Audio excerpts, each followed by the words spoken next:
ఒక 2000 కోట్ల రూపాయలు ఖర్చు పెడితే వాళ్ళకి రీకాన్స్టిట్యూటెడ్ ఫ్లాట్స్ అమరావతి రైతులకు వచ్చే సందర్భంలో మీరు 10,000 కోట్ల రూపాయలు పెట్టి పసుపు కుంకుమకి ఇచ్చారు. కానీ 2,000 కోట్లతోటి వాళ్ళకి ఆ రోజు కనుక భూములు డెవలప్డ్ భూములు ఇచ్చి రోడ్లు వేసి లైట్లు వేసి ఇచ్చేస్తే వాళ్ళ బాధలు వాళ్ళు పడేవాళ్ళు. ఈ రోజు ఈ ప్రభుత్వం దగ్గర దేహి అని మాట్లాడేవాళ్ళు కాదు కదా. ఆ రీకాన్స్టిట్యూటెడ్ ఫ్లాట్స్ ఎందుకు ఇవ్వలేదు చంద్రబాబు నాయుడు గారిని అడగడం తప్ప.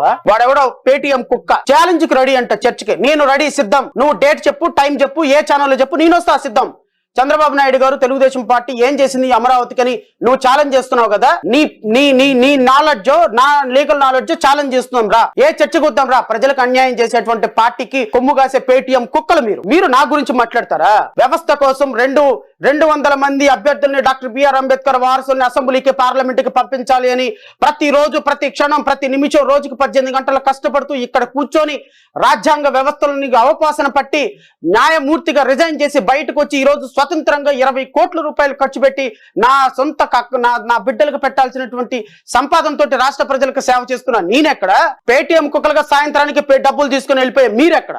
మీరా నాతో ఛాలెంజ్ చేసేది? దమ్ముంటే ధైర్యం ఉంటే డేట్ నువ్వు చెప్పు, టైం నువ్వు చెప్పు, మీడియా నువ్వు చెప్పు, నేను వస్తా. ఎవరు ఏం చేశారో రాష్ట్ర ప్రజలకు తేల్చుకుందాం. అక్కడ ఎవరితో ఛాలెంజ్ చేస్తున్నావు? నువ్వెంత, నీ స్థాయి ఎంత?